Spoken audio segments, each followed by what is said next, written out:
Mesdames et messieurs, bonsoir et merci de nous suivre sur 2OIF TV pour ce journal d'information. On y va pour les titres. Des mesures protectionnistes pour stimuler la croissance et rééquilibrer le compte de l'État. C'est le sens de l'annonce faite la semaine dernière par le ministère camerounais du Commerce concernant l'interdiction de l'importation d'une cinquantaine de types de produits en provenance de l'extérieur. La Banque centrale chinoise abaisse son cours de 313 points, la plus forte chute depuis 2008. À l'origine de cette décision, les tensions commerciales avec Washington et les menaces de relèvement des taxes sur les importations de nouveaux produits chinois. Le dossier entrepreneuriat de ce mardi 13 août revient sur le business des vêtements de luxe. Certains de ces commerces ont été visités par nos reporters. On en reparle dans la dernière partie du JT, juste avant la tombola. 168,88 points, c'est le record que vient de réaliser la jeune Danielle Evodi Aka, meilleure élève admise au CEP session 2019 en Côte d'Ivoire.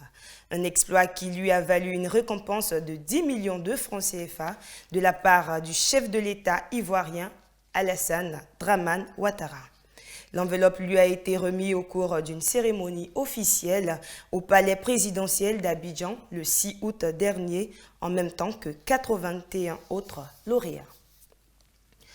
Un nouveau recteur a été installé à l'université de Amadou Abdoul Sow de Bambey, à une centaine de kilomètres de Dakar, en la personne du professeur Maï Diaw. C'était ce mardi 6 août au cours d'une cérémonie officielle de passation des charges avec l'ancien responsable de l'institution, Lamine Gueye. Les étudiants en ont profité pour exposer des besoins concrets au nouveau recteur concernant notamment la construction de logements universitaires pour les 5000 inscrits et l'achèvement du restaurant du campus pour la prochaine rentrée académique. On en arrive à nos produits maison.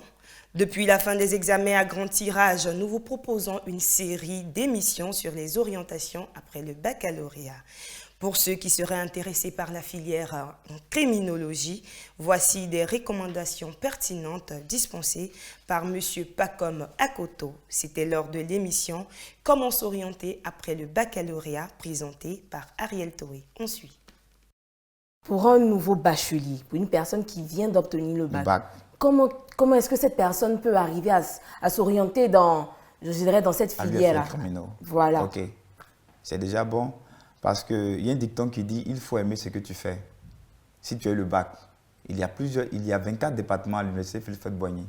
Sur ces 24-là, vous avez choisi, vous avez opté, l'UFR criminaux, c'est que vous voulez être criminologue. Primo, il faut aimer d'abord ce qu'on fait. Et ensuite, avoir de bonnes moyennes au niveau littéraire comme scientifique. C'est juste ça. Juste avoir de bonnes moyennes. Il n'y a pas de test pour venir à l'UFR des criminaux. Il faut avoir le bac. Il faut avoir le bac et choisir l'option criminologie. Si l'orientation sort, que vous êtes admis, vous commencez les cours à l'UFR criminaux. Ça, c'est pour une personne qui a eu le bac. C'est-à-dire que cette personne a eu le bac. Elle est automatiquement orientée par l'État. Oui. Et si nous sommes dans le cas de la personne qui n'a pas eu le bac, mais qui voudrait faire, bien sûr, la criminologie. Ça aussi, il y a une possibilité. D'accord. Et quelle est cette possibilité-là? Cette possibilité, c'est que l'individu se présente au niveau de la scolarité de l'université Philippe Faure-Boigny. Il aura une fiche à payer. C'était mon cas parce que moi-même, j'ai été orienté dans une grande école en ressources humaines et communication. Et là, nous avons opté pour criminaux. Donc, nous sommes présentés à la scolarité et nous avons payé une fiche. Une fiche qui est en vente au niveau de la scolarité. Vous remplissez l'entête et vous attendez. Après étude de dossier, les résultats sortent et vous partez pour commencer les cours. L'étude, il ne faudrait pas penser voir les moyennes, non. Vous voulez venir soit en lettres modernes, en sciences éco. C'est cette procédure-là. C'est une procédure administrative. C'est simplement ça. C'est juste une étude de dossier où il y a un test écrit. Non, il n'y a pas de test écrit. Il n'y a pas de test écrit. C'est-à-dire pour n'importe quelle personne qui n'a pas eu le bac, qui veut forcément rentrer non, à l'UFRDC. Pas qu'on appelle le bac, parce que pour avoir accès à l'université, il faut être forcément titulaire du bac. D'accord. Contrairement aux grandes écoles. C'est ce qui fait la différence entre nous et les grandes écoles. En grande école, tu peux avoir quelqu'un qui a un BTS ou un cycle ingénieur, mais il n'a pas le bac. Or, à l'université, il faut forcément avoir le bac pour être universitaire. C'est-à-dire, il faudrait avoir le bac. Maintenant, si vous n'avez pas été orienté dans, je dirais, en criminologie, mais vous avez été orienté dans une autre filière. Vous pouvez permuter avec un étudiant qui souhaiterait aller en lettres modernes, mais les taux étant criminaux. Or, vous êtes en lettres modernes, mais vous voulez aller en criminaux. C'est une autre possibilité aussi, vous pouvez permuter. Il y a les fiches. C'est comme l'étudiant qui s'est fait orienter à l'université Nangui à Beauvoir, mais qui voulait venir à l'université Félix Houphouët-Boigny ou Péré-Folo Gon Coulibaly. C'est juste une permutation et puis ça passe. Un rapport détaillé sur le secteur pétro-gazier au Sénégal. Le document de 160 pages réalisé par Africa Oil and Power fait le point sur le nouveau code pétrolier du Sénégal et sur l'organisation de la chaîne de valeur dans le secteur. Selon Guillaume Dohan, président d'Africa Oil Power, c'est le rapport le plus exhaustif jamais mené sur le secteur pétrolier du Sénégal. Depuis 2014, le Sénégal est entré dans le cercle des pays producteurs de pétrole, une opportunité que le Dakar entend exploiter de façon judicieuse, comme le démontre l'élaboration du code législatif pétrolier en 5 ans et les discussions que le président Macky Sall a engagées avec son homologue mauritanien pour l'exploitation des ressources pétrolières offshore. Le rapport sera officiellement présenté lors de la conférence annuelle prévue pour se tenir du 9 au 11 octobre prochain au Cap, en Afrique du Sud. Au Cameroun, le ministère du Commerce a annoncé la semaine dernière l'interdiction imminente de l'importation d'une 50aine de produits. Ces produits concernent spécifiquement 12 filières, selon l'institution gouvernementale qui justifie la mesure par la nécessité de préserver l'industrie locale. De nouveaux instruments fiscaux devraient être mis en place pour favoriser la production locale et freiner les importations non indispensables. Selon l'Institut national de la statistique, le niveau des importations au Cameroun s'élève à 3 405,2 milliards de francs CFA en 2008. En 2018, ce qui représente une hausse de 11,5% par rapport à 2017. Ce montant représente plus de la moitié du budget du Cameroun en 2019, qui est de 5 212 milliards de francs CFA. Direction la Tanzanie où un contrat de 265 millions de dollars vient d'être octroyé à la société chinoise China Civil Engineering Construction Company pour la construction d'un pont de 3,2 km sur le lac Victoria. Cette infrastructure permettra notamment d'améliorer les échanges commerciaux entre la Tanzanie et ses voisins de la région, en particulier le Rwanda, à la République démocratique du Congo, au Burundi et l'Ouganda. Le projet, qui comprend par ailleurs la construction d'une route de 34 km, est entièrement financé par l'État tanzanien. Et l'on estime à plus de 1000 le nombre d'emplois qui seront créés dans le cadre de l'exécution des chantiers. Une tournée sur les plages pour attirer les jeunes dans l'industrie française. C'est l'idée que les grands groupes industriels de l'Hexagone ont eue pour susciter la relève dans l'embauche à travers le projet French Fab Tour. Sur 14 étapes déjà, 375 000 jeunes ont répondu à l'appel des chefs d'entreprise.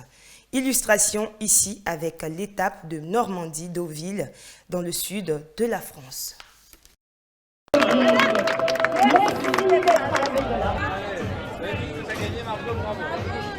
Je vous attends avec toute l'équipe dans moins de 15 minutes, boulevard de la Mer, pour le French Fab Tour. A tout de suite. Je sais que vous allez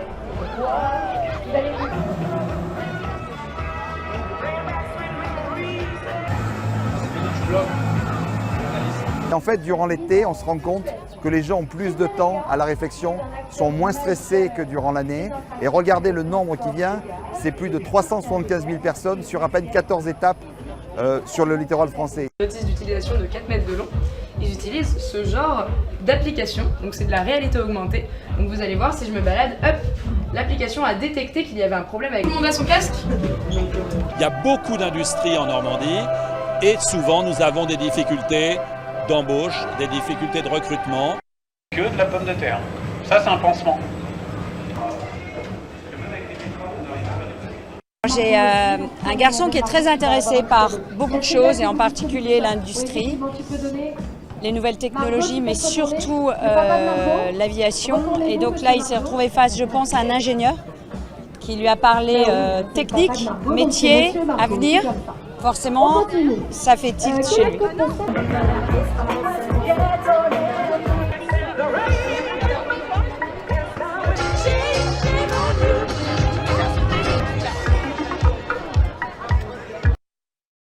On met à présent le cap sur la Chine où la Banque centrale vient de ramener le cours du yuan à son niveau le plus bas depuis 2008.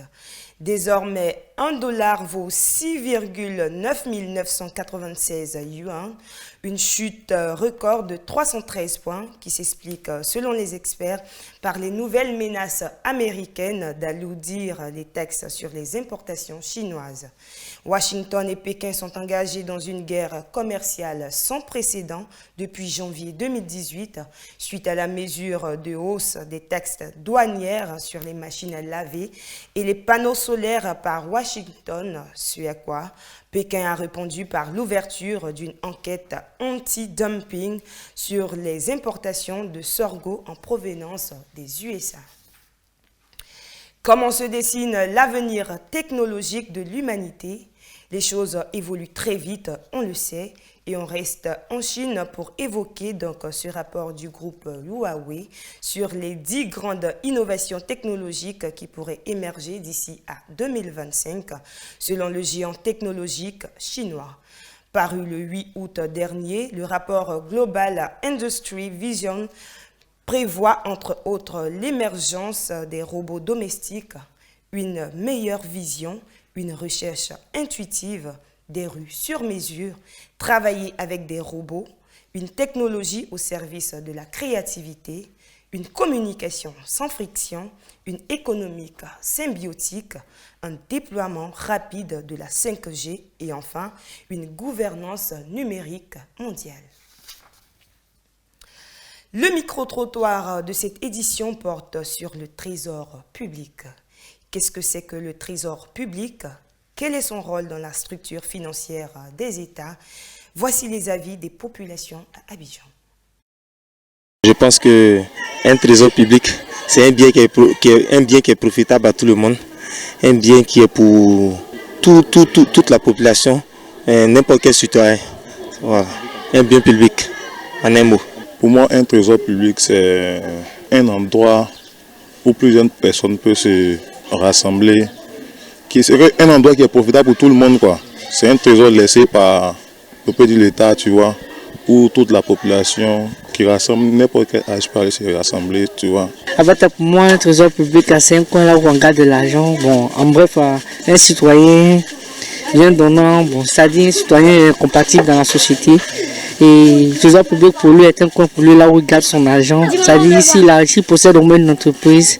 Et c'est un coin fiable pour lui là où il peut garder son argent. En plus de sécurité pour en voir plus des atouts. De retour en studio, poursuivre avec vous cet élément pour vous apporter plus de réponses concrètes à ce sujet. C'est parti pour le doc.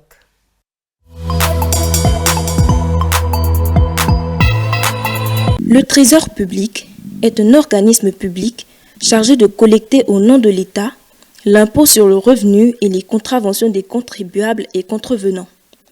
Le Trésor public ne dispose pas de sa propre personnalité juridique.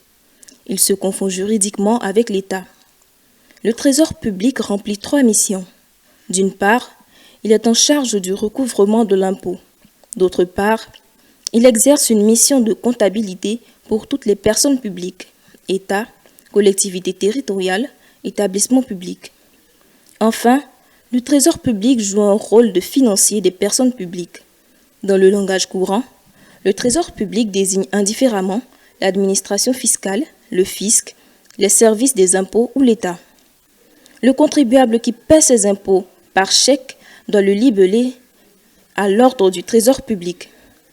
Il est le caissier de l'État en assurant la gestion et le contrôle de la régularité de ses comptes et en recouvrant la plupart des impôts.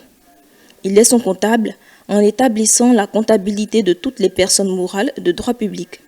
Et enfin, son financier en émettant des emprunts ou en mobilisant les dépôts effectués par les correspondants du Trésor.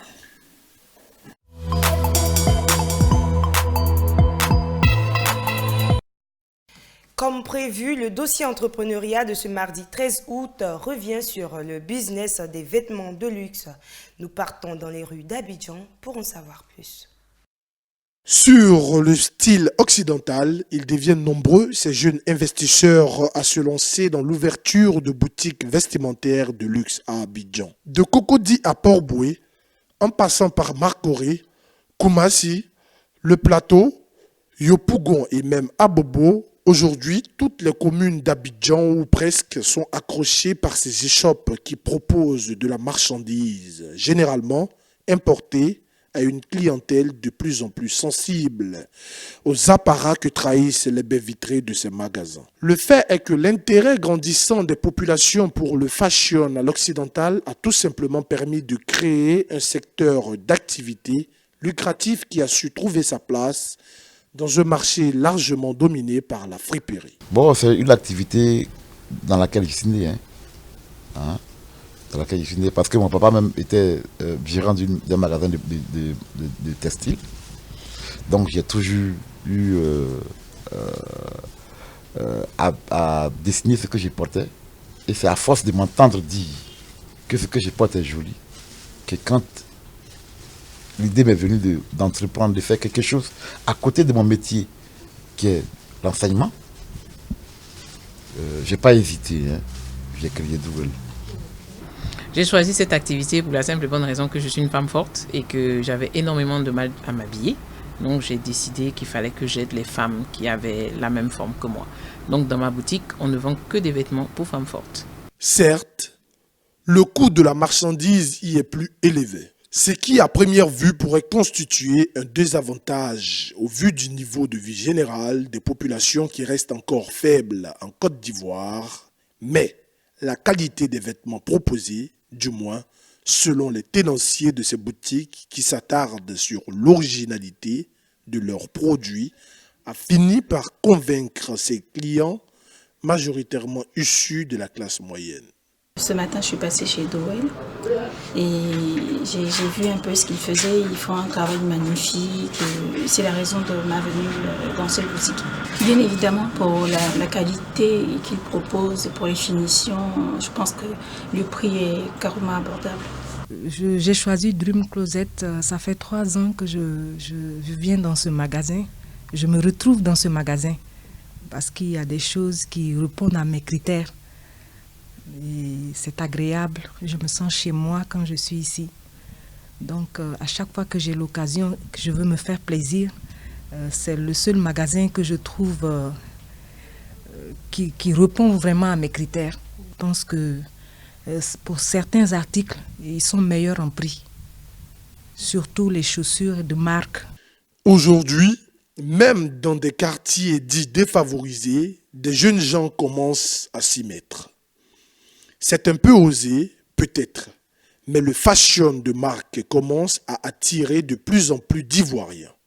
Avec l'élargissement de la classe moyenne dans ce pays d'Afrique de l'Ouest, qui connaît une croissance remarquable à 2 chiffres depuis près de 7 ans, le secteur promet de se renforcer sans pour autant empiéter sur le marché de la friperie, qui, elle, gagnerait pourtant à mieux se moderniser pour maintenir sa place dans le portefeuille. C'est à présent l'heure d'apporter la joie dans les cœurs. Nous partons tout de suite avec la tombola Sylvie de Monet.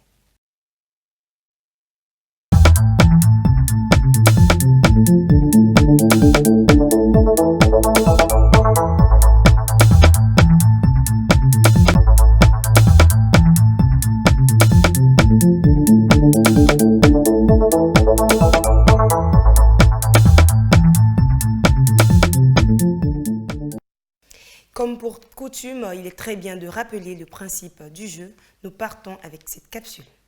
Pour vos transferts d'argent, choisissez CellPay Money. C'est la solution la plus simple et la plus avantageuse. Vous savez pourquoi? Tout simplement parce que ça marche avec tous les réseaux et en plus, c'est moins cher. Vous pouvez le vérifier vous-même par les grilles tarifaires. Avec CellPay Money, votre argent sera payé quel que soit le montant et l'heure, grâce aux milliers d'agents agréés qui sont partout et les agents CellPay Finance qui sont dans les principales grandes villes de la Côte d'Ivoire. Vous voulez bénéficier de ces avantages? C'est simple. Installez rapidement l'application CellPay Money sur votre téléphone via Play Store ou App Store. Rendez-vous chez l'agent agréé ou dans une agence CellPay pour créer et recharger votre compte et envoyer de l'argent à qui vous voulez partout en Côte d'Ivoire, quel que soit son réseau. Ce n'est pas tout. Vous pouvez même gagner beaucoup d'argent grâce à la tombola CellPay Money. Ah oui, pour cela, gardez soigneusement le code tombola de la carte prépayée CellPay Money qui a permis de recharger votre compte ou votre numéro de transaction. Téléchargez gratuitement sur votre téléphone l'application de la Web TV 2EF TV sur Play Store ou App Store pour suivre le tirage au sort qui se fait chaque soir à 19 h sur cette télé. Votre numéro peut être tiré au sort et vous pouvez gagner gros. CellPay Money, c'est moins cher et ça marche avec tous les réseaux. Pour effectuer tous vos transferts d'argent, rendez-vous chez l'agent agréé CellPay ou dans l'agence CellPay la plus proche. Contact 22 41 55 85 ou la liste des agences et agents agréés sur www.cellpayfinance.com. De retour sur notre plateau, nous partons dès à présent avec le tirage. On effectue le tirage et ça tourne. Ça tourne. Et ça tourne. On confirme. Alors, nous avons le résultat de ce jour. Notre vainqueur de la tombola du 13 8e mois 2019 nous vient de la localité de Daloa et a pour code tombola B000990. Je répète, le vainqueur de la tombola du 13 août 2019 nous vient de la localité de Daloa et a pour code tombola B000990. Merci, c'était tout pour la tombola CellPay Money.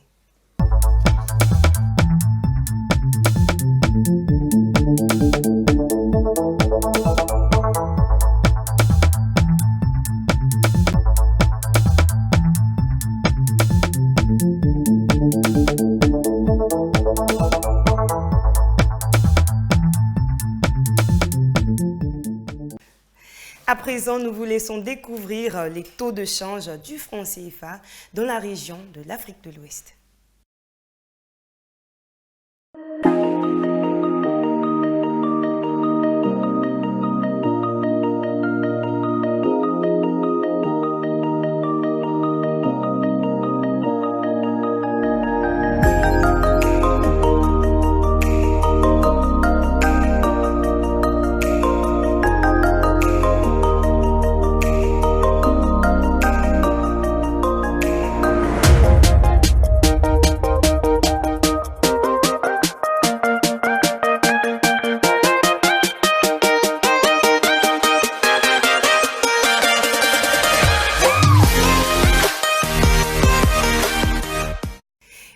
C'était tout pour les informations de ce 13 août 2019.